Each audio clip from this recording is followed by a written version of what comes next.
Please let me murder.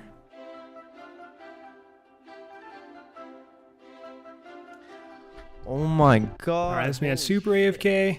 Okay. It is 3 splashes on the TV. Alright, 4 guys. splashes on the TV. Let's turn down the YouTube for a second. Let's quickly just check something out real quick here. Oh, 63! Actually worth using the spec. Good fight, sir. 2 Laren's keys on the floor. Apologies for the screen region. I was streaming, and that's how I hide the worlds. And sometimes I forget to flip back into normal mode. But we ended up getting 2 Laren's keys. And I just realized that this cave actually has boosted Laren's keys. I completely forgot. In this episode, we get a ton of these keys, and I am so crazy about Laren's keys because I don't know, they're just kind of fun. And overall, it takes me about a week. All right, I'm just gonna pause all that. All right, we are live, everyone. We are freaking live. So I'm just gonna be doing some black chins and watching some YouTube videos. I'm gonna try and find some funny YouTube vids to watch. I don't know. Just gonna chill, do some black chins because I bought a Din's Bulwark, so I was like, you know what? Let's go chin it. That's what it's for, man. That's what it's freaking designed for. Man, I just need to chill out and relax. I've been very stressed out lately. I'm just fucking autistic, I think, honestly. I'm gonna hop worlds. That was a little sketchy.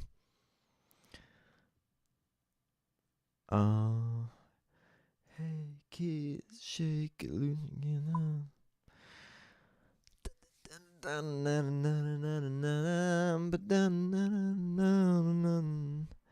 Holy fuck, there are a lot of bots everywhere. Cool thing right now about this stream is that there's no one watching it, so I'm not really worried about getting the stream sniped because I literally do not have anyone watching the stream right now. It's fucking awesome. Boom, found a world. Let's do this shit. I'm like fully set up with like anti-PK gear and shit.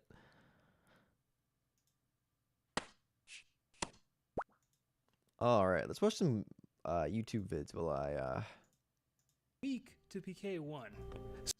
I PK'd Found a guy. Cow. Hell yeah. This guy's awesome. I love his content. What? Oh, you know why I'm getting frozen a chance all the time? I think it's because people loot the dude. He's PK'd People loot the rev caves. That's with just with like. That's honestly. They loot the sacks. He's just using a basic mystic I just went setup the wrong way, right dude. now. Who the fuck is that? I think I messed up hard. Let's see. Shield bash you with 30. Messed up hard here. Yeah, he's gone. Oh, no way. I AGS'd. I am in the middle of the new Wilderness Slayer caves. These caves have been in the game for almost a year without being updated, and they've been pretty much dead for a year without being updated. But they have updated the monsters. So look, Abyssal Demons, pretty cool. I don't know if it's going to be active, but if it is, I will teleblock anyone I find and turn them into a loot key. And then go loot them, I guess. So hopefully we'll find some people here. My expectations are super low, but I'm still excited to PK in the new Wilderness Slayer cave. Well, hello there, Mr. Black Dragon Slayer. Strike while iron's hot. Boom! That is an AFKer right there. Oh. Not so much. And I don't know if he's gonna log out though by the time I get there. He is prayer flicking. Is he gone? He is gone. He is absolutely gone. Another struggle in these caves is the stalagmites. I don't know what Jmod was just going absolutely crazy with these stalagmites, but they're gonna really catch me when I'm going around corners. And anytime I do throw a TV, I'll have to go ahead and reset because the rev caves are so fucking just from miles away in this cave.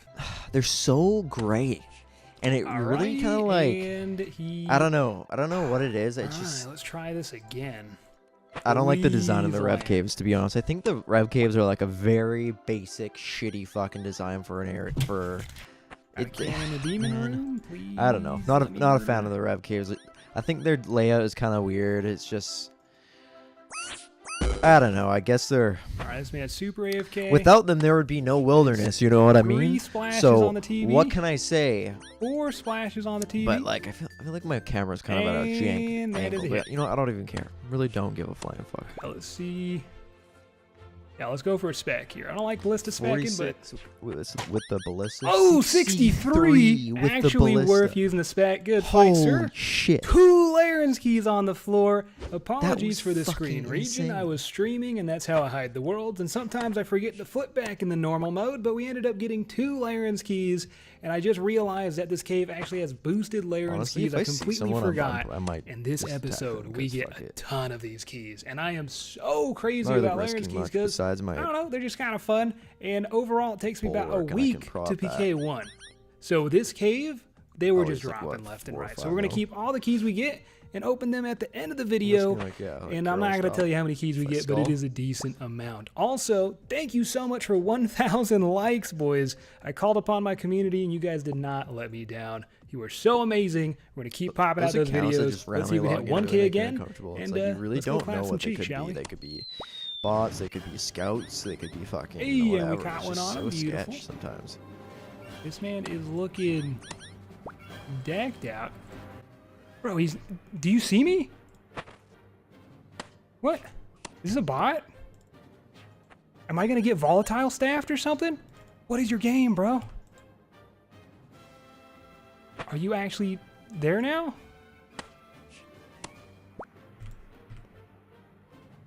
Alright, he's starting to run. Weird start, though, to this fight, for sure. He lands that? I'll be so mad. Yeah. What the hell was that? I got a Larens key, though, and I'm out. That's all I need. Give me that key, and I'm down. So we had a mace. This is probably going to be the best loot of the night. Hopefully. Please? Yes, it is. But it's still a little less higher than I thought it'd be, but still 373k and an unholy symbol. Okay. Oh, he's all the way in the corner, bro. And I didn't get him. Oh, look at me randomly just slowly walk up on this guy. And My he goal doesn't right now is to save up a Yes, bit, he has and it. Let's just dump then it. Hey, like I can sell my what do Din's you have, bulwark, Mr. Whatever. but wanted to buy my primordials back. 175k. There, TB landing. Yep, cannon. Nice, we landed. I'm actually in a very broken Good this game. spec It's kind of there. sad. Just drop a spec there if he's not It's gonna very sad. switch Very, prayers. very broke. Weak But look, loot, I've just got a saying. decent amount of gear. I've I got mean, you got a pretty basic crossbow, gear, so it's but, got to like, be fuck. better than most of the loot in this cave. If it's above 200k, we're eating. Is the loot weak, as the man says? We're gonna find out. 572k, a dragon bone necklace? Oh, that is really cool loot. I've never PK'd a dragon bone necklace. Oh, yep, landed it, landed it. Actually scaring me, bro. Go down, bro. Go down. Good fight. This is not even a kill at this point. Getting bad vibes. I'm gonna go bank these Please. chins and then Dude, just walk away at this. Just walk away, bro. This is, yeah. Come punch him. Help. I need help here. What? Yeah, literally, if you just ran, you would have been fine. You would have been fine. Ooh, a Larensky, though. 200k. It's legit. Every kill in this cave is 200k. It doesn't matter who it is. Oh, look at him. That looks amazing. I'm gonna smite. I don't care. I want to get his prayer as low as I can. I'm sure he only has pots though, like prayer pots. So let's see. One more hit here. All right, let's follow it up. Oh, he's over. Dude, there's no way you tank this. Okay. First person we fight at Abyssal Davids. Oh, yo, we get a Larensky. They're just pouring in. This guy had prayer robes, a Slayer helm, and a leaf bladed, and he was at Abyssal Demons. Please be good. I believe. What? He's in 30 wild. He can see me. He can see me. He can see me. He can see me. He didn't see me. Ha ha! Go, buddy, go! Help me! That's my scout, bruh. That's my scout. He's launching the DDS. But we gotta get him. We gotta get him, dude. His risk is looking too good. We need to get this man. What is this, dude? They look so good. It's probably gonna end badly. Let's go. Oh, he sees me, right? I don't have any That's a stems. bait. I don't know if he's AFK. He's pretty sure wants to fight me.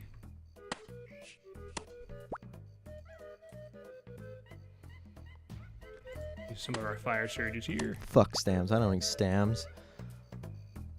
Yeah, that's why I said it would look like a bait. Oh my god. Okay, let's listen to some Donkey Kong music.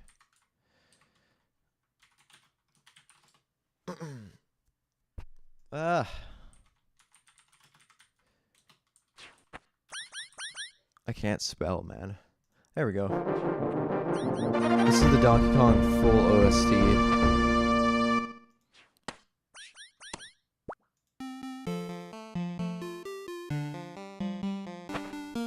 Don't care if this video gets, like, you know, monetized or whatever. What is it? Not monetized, but I'm not claiming to. I'm not using it. Like, I'm gonna get money out of this video. I already know that already. You know, it's like I can do this. I'm under my for to listen to music on stream. That's on posted to YouTube. I'm not gaining any monetary value out of it, then it's 100% legal. Pretty much all I'm doing right now is just setting traps, chilling with anyone that's chilling with me on the stream. Like, fucking, what's up?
Damn, that's a catchy song.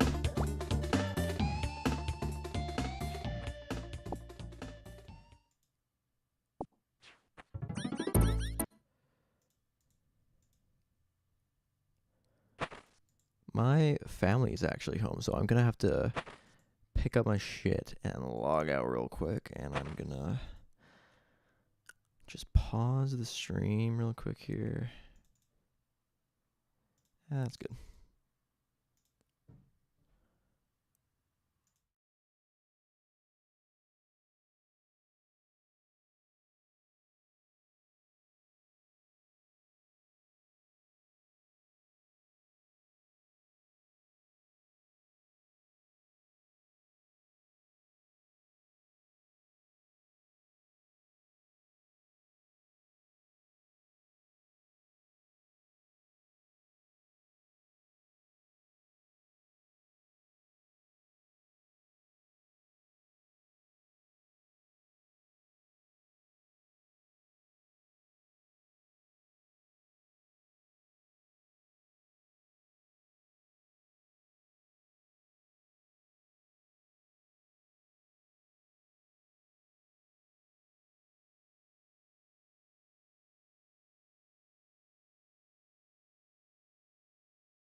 should really be getting my magic to 94. I'm kind of fucking.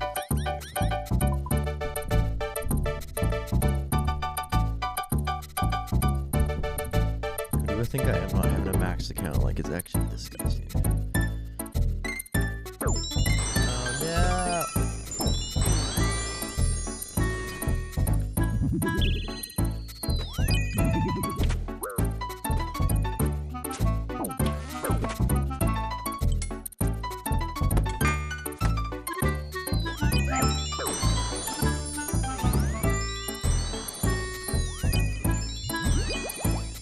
There's so much fucking glare on my TV. Holy fuck.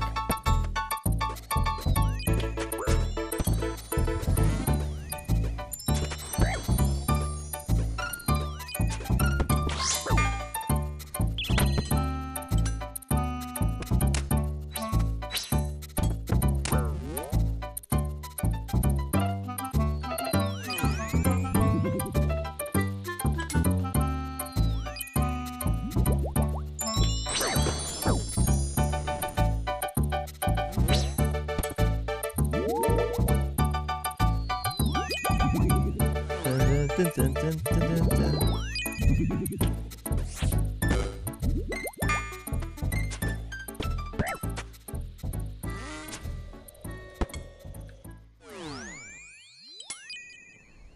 Fuck off.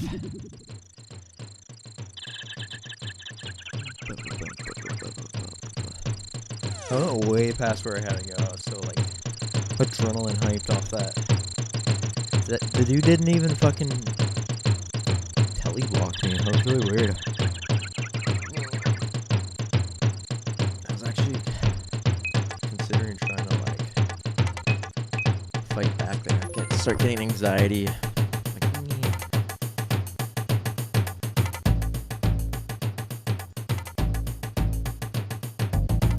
Sort of super cool design. I just wish it didn't suck balls. You know what I mean?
Pretty sure that was the guy that like was attacking us.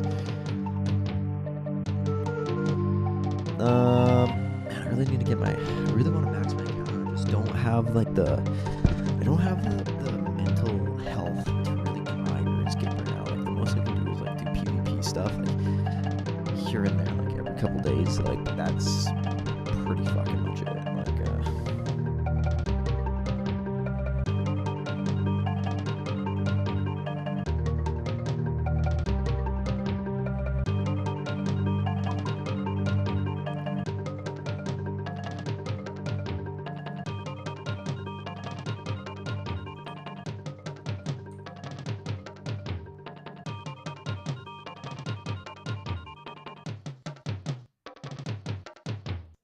This chick is super good at piano. Holy shit.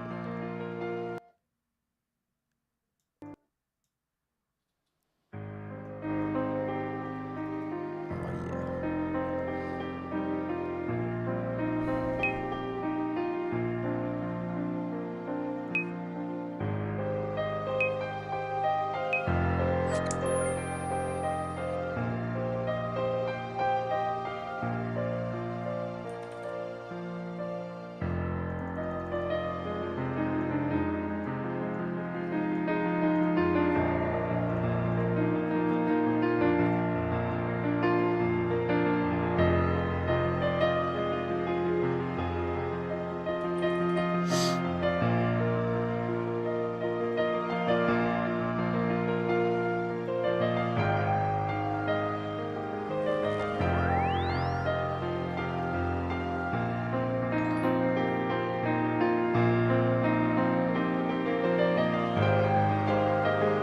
It's just crazy that people can like really play piano like that. It's just like, damn, you hella talented.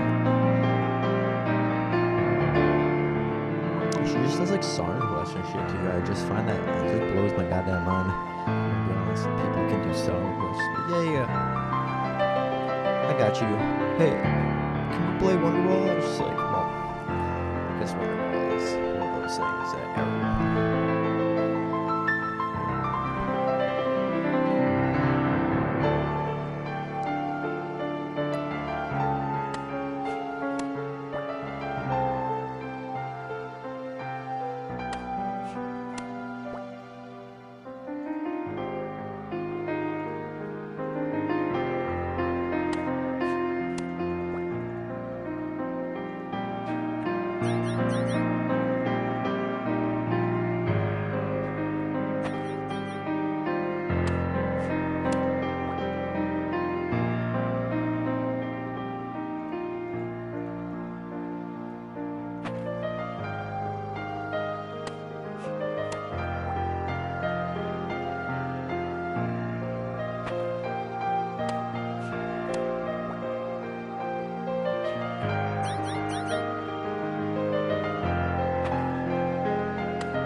No.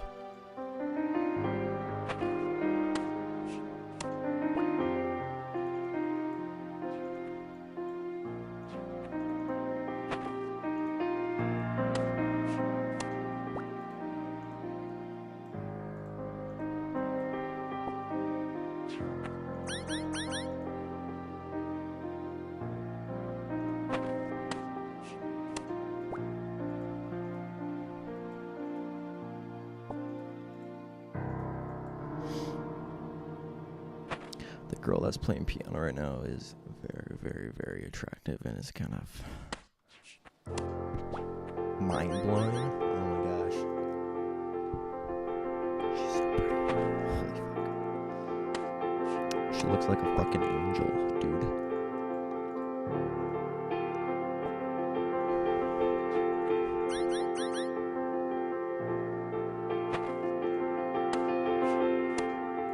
I like that the eye blinks. Is pretty trippy.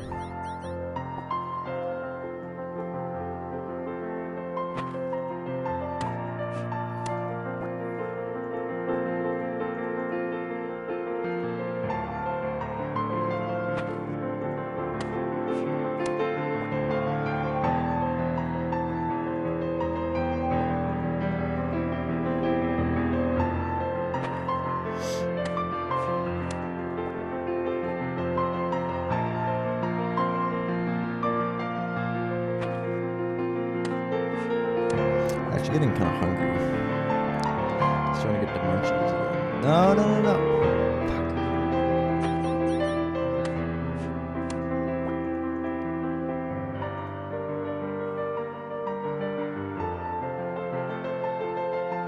The crime at the center of today's story covers one of the strangest and most hotly debated mysteries on the internet. But before we get into today's story, if you're a fan of the strange, dark, and mysterious delivered in story format, then you come to the right place, because that's all we do, and we upload 3 or 4 times every week. So if that's of interest to you, please offer to help the like button pack up all their things so they can move, but only use old and weak tape so the bottom of the moving boxes fall out as soon as anyone tries to lift them. Also, please subscribe to our channel and turn on all notifications so you don't miss any of our weekly uploads. All right, let's get into today's story.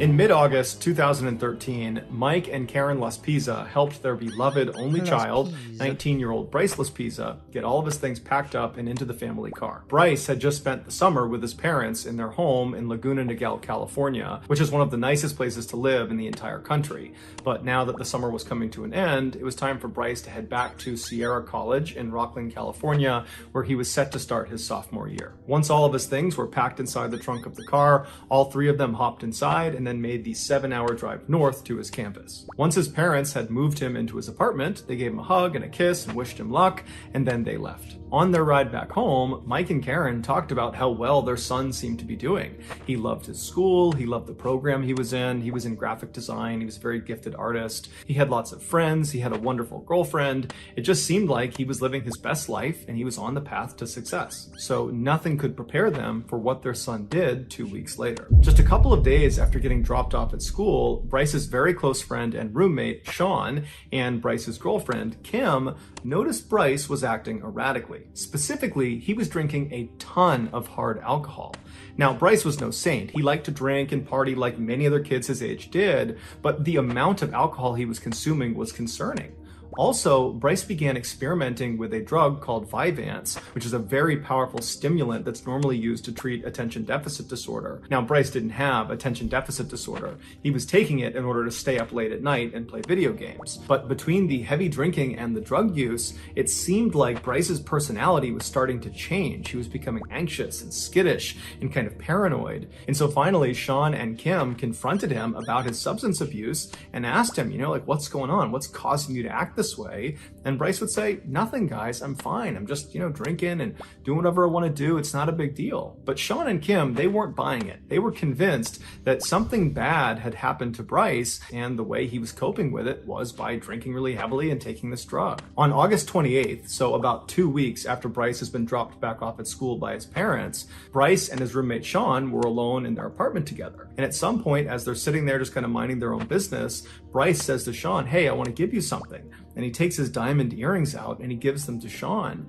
And Sean's looking at these earrings and he's like, didn't your mom give these to you? Aren't these important to you? These are expensive. And Bryce just says, no, I want you to have them. And so Sean is looking at these earrings, looking back at Bryce, wondering what's going on here. And then before he can even refuse the gift, Bryce is grabbing his Xbox and putting it on the table and telling Sean, I want you to have this too. Take my Xbox.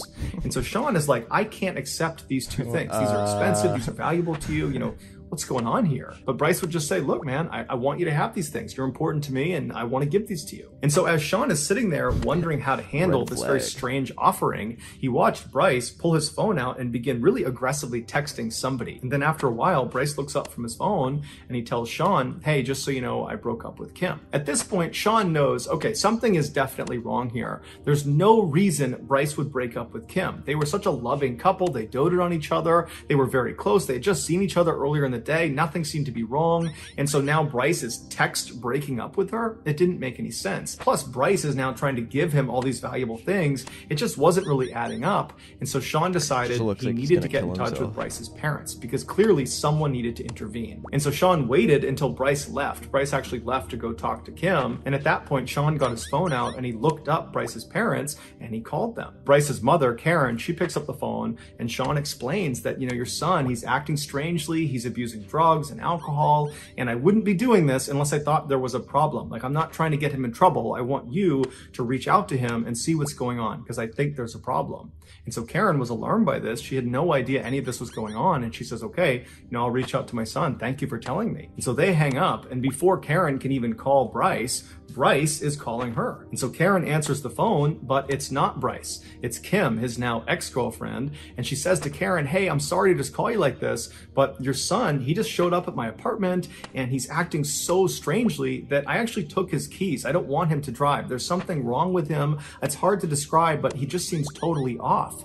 And so now Karen's really concerned because just seconds ago, Sean has told her basically the same thing. And so Karen asks Kim, will you please put my son on the phone? Bryce picks up the phone and he says, hey mom, and he sounds totally normal. And she asks him, what's going on? I keep hearing that you're acting strangely and, what are you doing over at Kim's apartment? What's going on here? And Bryce would tell his mom that, look mom, I just broke up with Kim. It's a very messy breakup. That's why she's calling you. She's upset. And, that's why I'm over here. We're talking about it. And look, at this point, I just really want to go home. I want to go back to my apartment, but she has my keys. Can you please tell her to give me my car keys back so I can leave? But Karen wasn't really buying it. She knew her son really well, and it just seemed totally strange that two of his very close friends in his inner circle would say the same thing, independent of one another. And so she says, you know what, Bryce, look, I want you to just stay there, and I'm going to fly out there first thing tomorrow morning, and I'm going to just see what's going on out there. And at this, Bryce immediately says, no, Mom, I have a lot to talk to you about, and until I talk to you about it, I don't want you coming out here. And so Karen's like, what do you mean you have a lot to talk to me about? What is it that you have to talk to me about? I don't really understand. But Bryce refused to elaborate over the phone,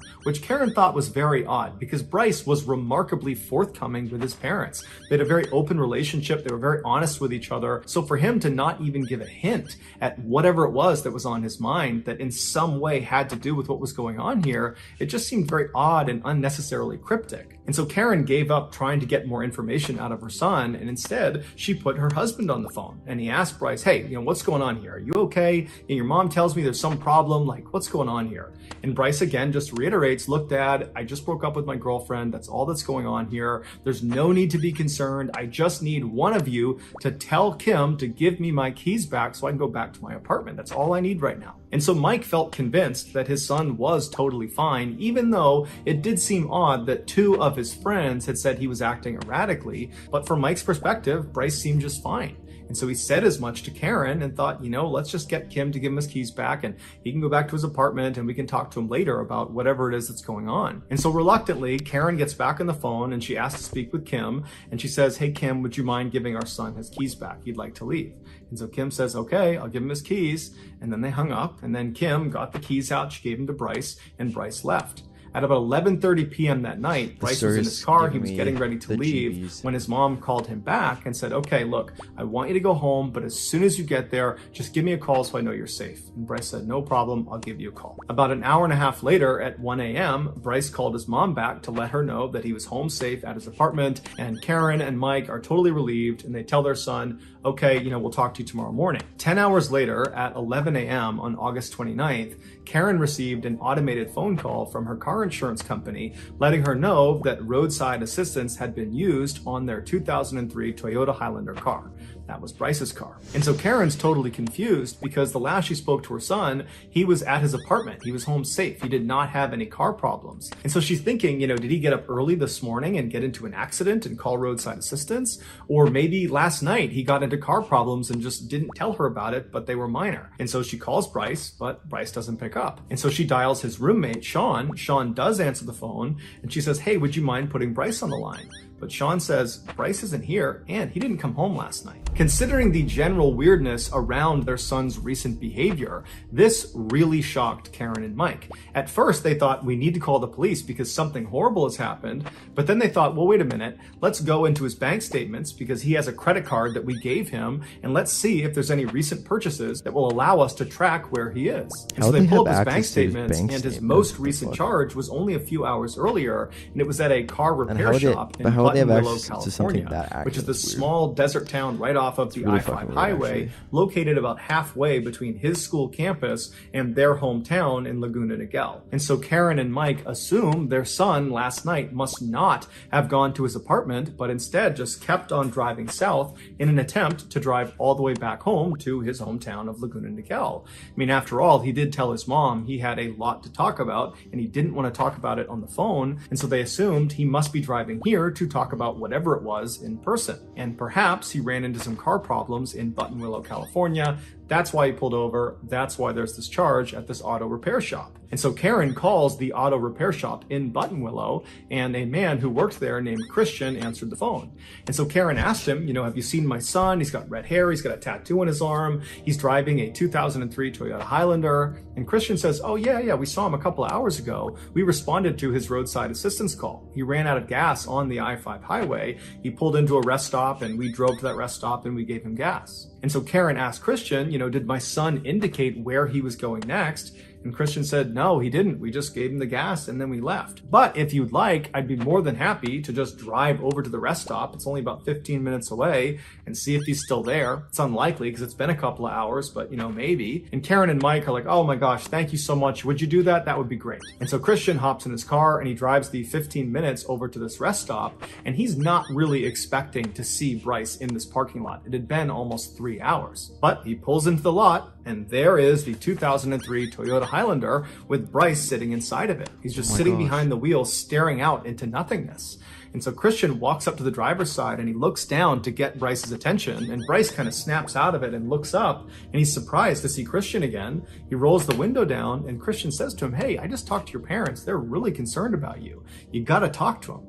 And so Christian actually pulls out his phone and he calls Karen and says, hey, he is still here. Here he is. And he hands the phone to Bryce. And as soon as Bryce puts the phone to his ear and he says hello, Karen's like, what are you doing? What are you doing just sitting in this rest stop in the middle of Buttonwillow, California? We're so worried about you. And Bryce didn't really have an answer. He just kept telling his mom, oh, I'm not doing anything. I'm just sitting here.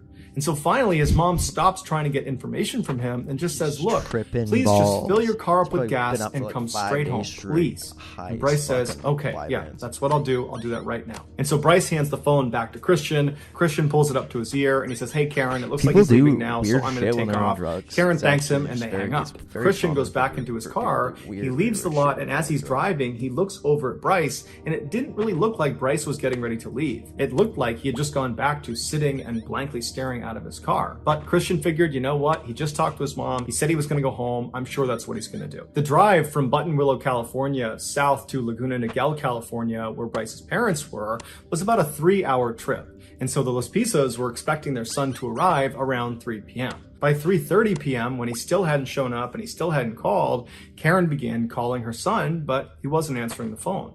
And as much as Karen and Mike wanted to believe their son had just gotten stuck in traffic or something like that, they knew deep down something was wrong. Something was off about his behavior. They just didn't understand what it was. For the next several hours, they continuously tried calling their son, and he never answered the phone. And so finally, by 6 p.m. that night, when he still hadn't shown up, should have called the police when they them, found him in the called the parking police lot, and they filed an official missing person report. The obviously police began their search by insane. contacting Bryce's cell phone provider, AT&T, and they asked them to use their cell phone towers to ping Bryce's cell phone, basically triangulate where his phone is located. And once they did that and they had the actual location of his phone, the police and Bryce's parents were shocked at where it was. It was still in Buttonwillow, California. It was located just a couple of miles down the road from that rest stop where Christian had last seen Bryce. It was now in this parking lot of this hotel.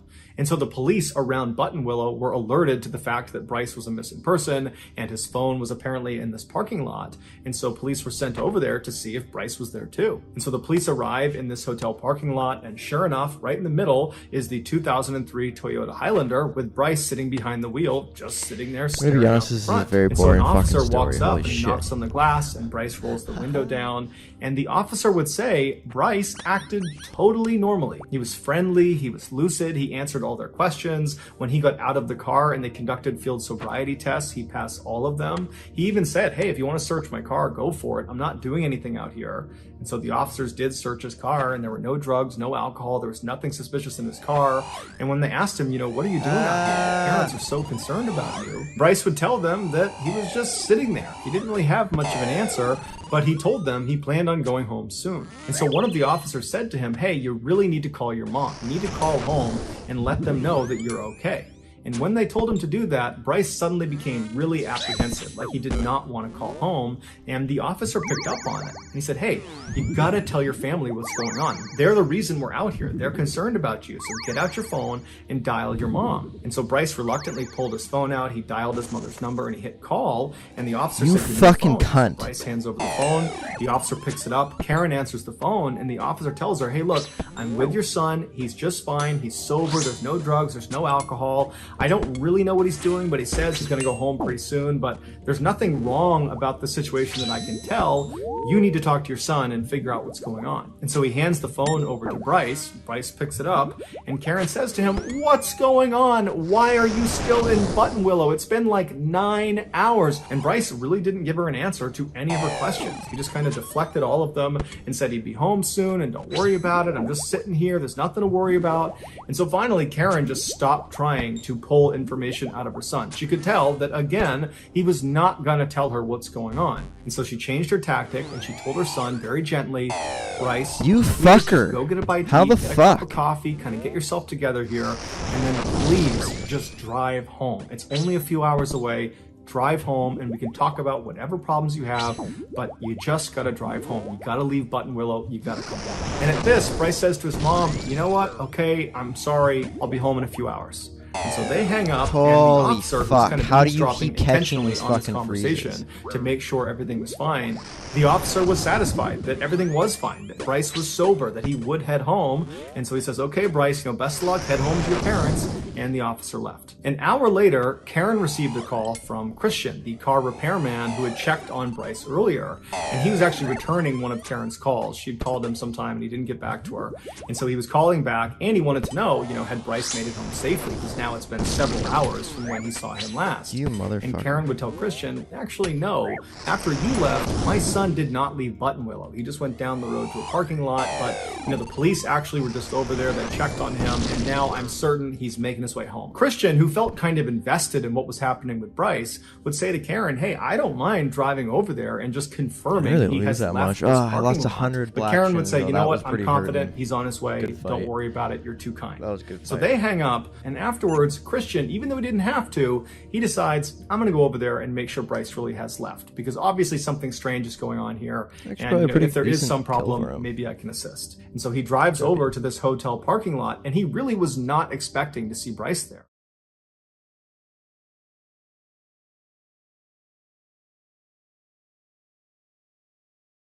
Staring out the front of his car. And so this time, Christian pulls up right next to him, he parks the car, he walks right up to the window, and he's a little bit more forceful, friendly, but forceful with Bryce. He has him roll the window down, and Bryce obviously is very surprised to see Christian again. It's the third time he's seen this car repairman, and Christian says to him, hey, Bryce, you need to go home. Your parents are so worried about you. You need to leave right now. In fact, I'm going to watch you leave.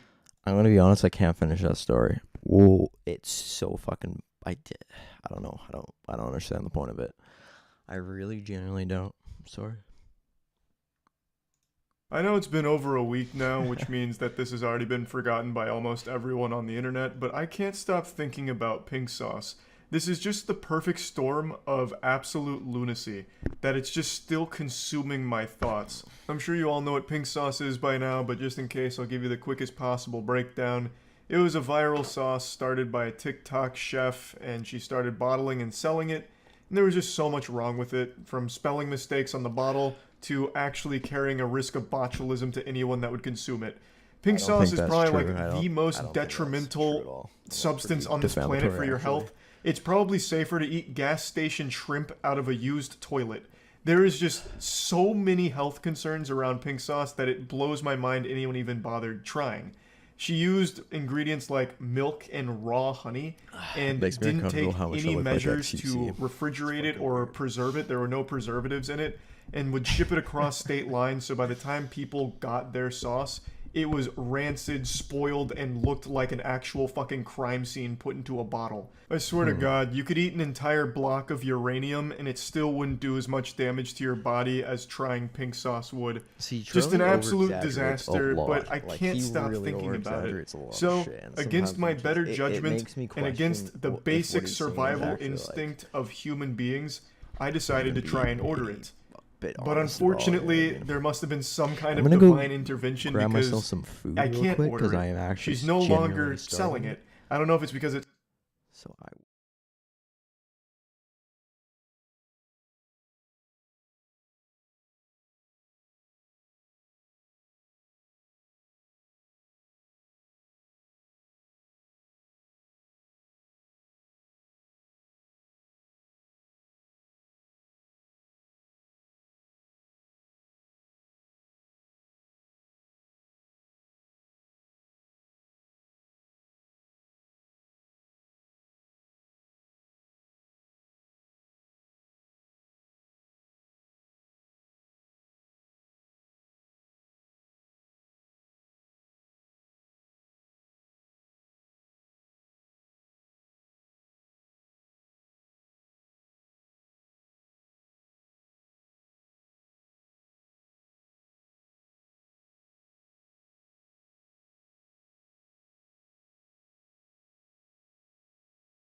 it's sold out or if I can't watch there that anymore.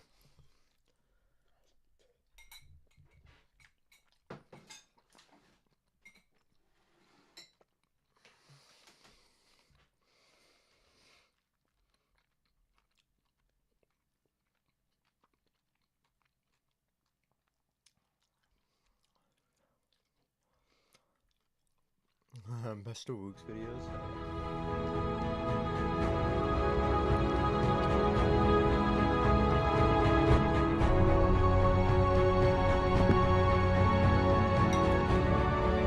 Can I give you a quick rundown on how to brave flick? Yes, you double click this button.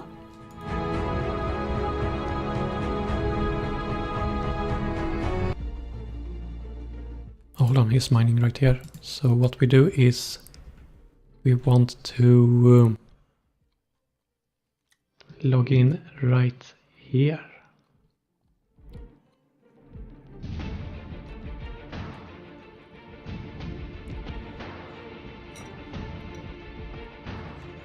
Not gonna use smite because I think people have slower minds when they don't see smite. So let's log in right here and try to spec him out.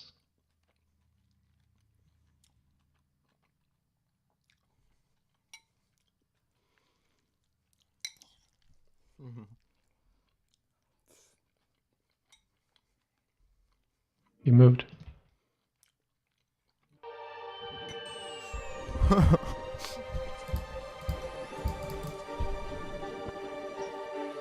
Rebuild.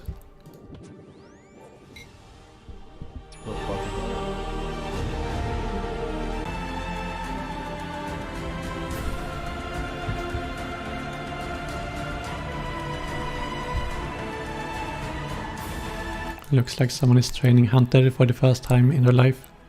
I think we're gonna spare him.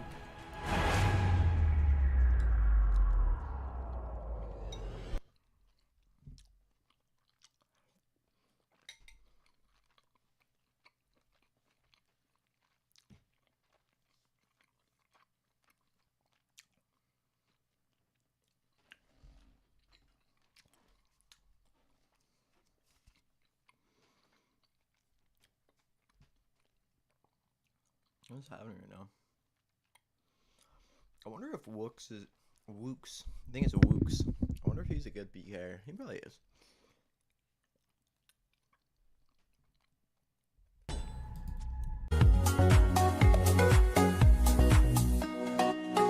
Here I am. Know it's been a while. I was in denial about my love. Here I stand. Chillen, listen, I like.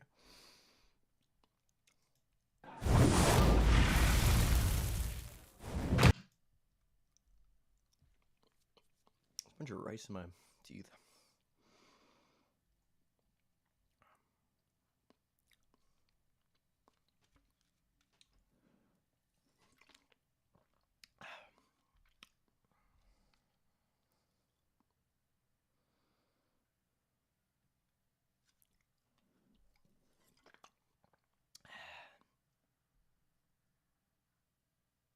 Maddie Kramer jumped over there in a parking lot.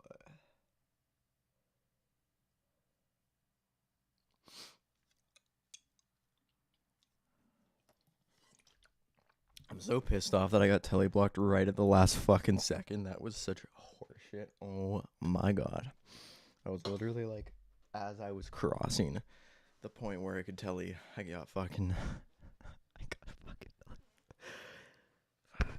That drives me fucking nuts.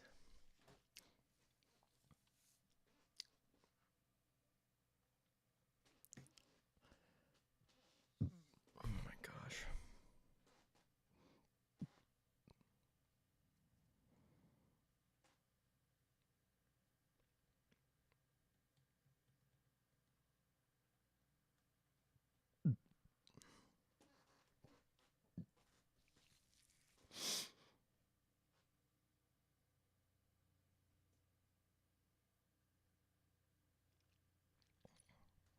Man, I'm like overheating bad right now.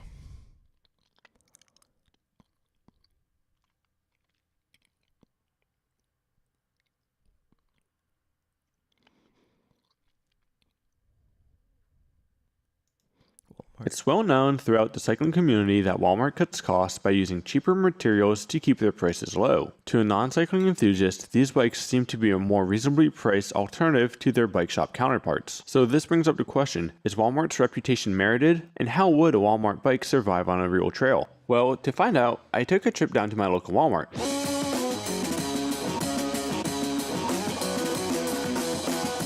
This is a Huffy Carnage. It's a full suspension fat tire mountain bike that cost me $179. Now, I have to be honest, Huffy did a good job making a great looking bike and keeping up with the latest mountain bike trends. They did such a good job that most people didn't realize that this bike was a Huffy until I mentioned it. On the other hand, this bike weighs 55 pounds, the fork already had a little play, and the brakes weren't set up properly. I did a quick tune-up of the bike to make sure the handlebars, stem, and other components were tight. And after a rigorous parking lot test full of skids, wheelies, and bouncies, it was time to see if the Huffy Carnage lived up to its name. Now, I should mention, I have a lot of experience riding bikes in places they weren't intended to be ridden, but for some reason riding a bike of unknown quality down dangerous terrain made me a little uneasy. When I got to the top, I was starting to get a little nervous, and the better half of me was telling me this might be a bad idea. But to satisfy your viewing pleasure, I'll take one for the team. So just sit back and enjoy the show. Is the rims. We'll see how far I make it. Rims. Oh god.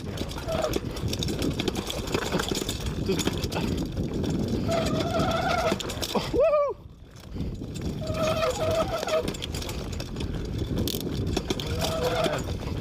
Even though the bike sounded like loose change and the fork felt like a jackhammer, the fat tires made for a pretty comfortable ride. They largely made up for their lack of real suspension and dampened the roughness of the trail, which came in handy since the brakes weren't exactly doing their job. Just make a left onto this black trail. It'll get a little gnarly up here.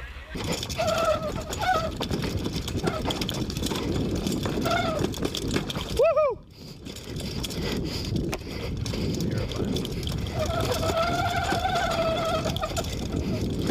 I was really upset that I died like that fast. Go bang. By the time I'd gone halfway down, I had already worn through half of the brake pads, and in David's words, It smells like burning rubber. It smelled like a truck tire blew up. from here on down, the trail consisted of big jumps up to 35 feet in length. On my downhill race bike, this should be smooth sailing, but on this bike, it was a slightly different story.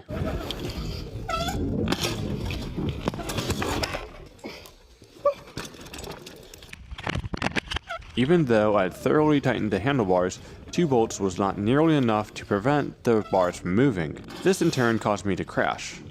To be honest, I was expecting to crash, but not on the easiest part of the trail.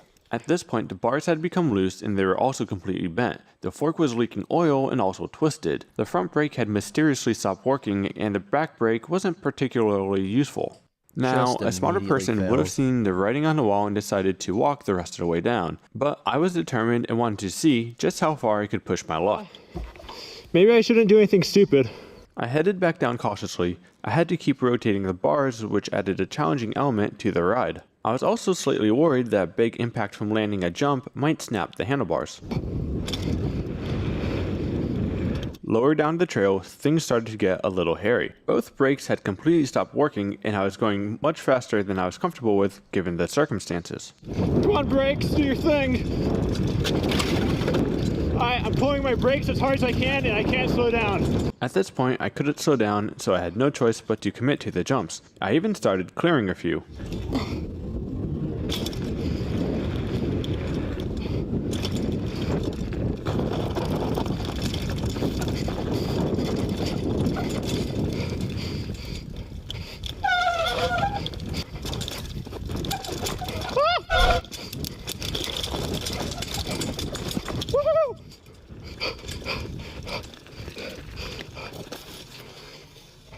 After a few close calls and soiled undergarments, I'd finally emerged from the woods.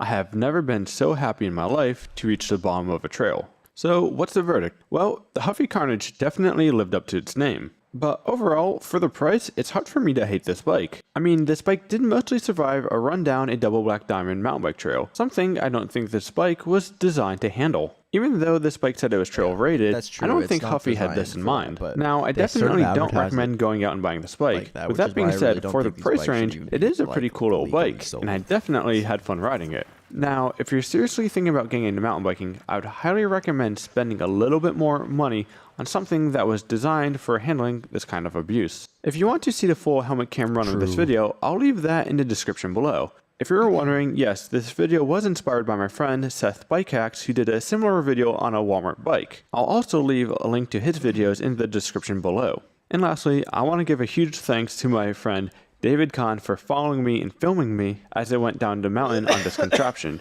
As always, my name is Phil Metz. Thanks for playing bikes with me today, and I'll see you next time.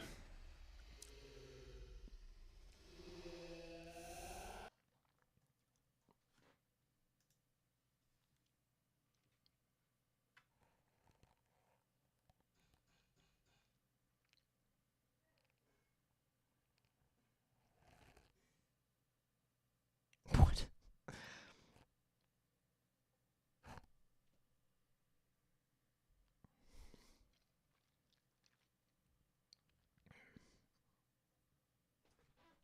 Man, I think I'm just gonna end the stream. I'm just bummed out right now about that death earlier. I'm just not feeling it. I will probably do another stream tomorrow. Just having a rough day today. Anyways, talk to you guys later.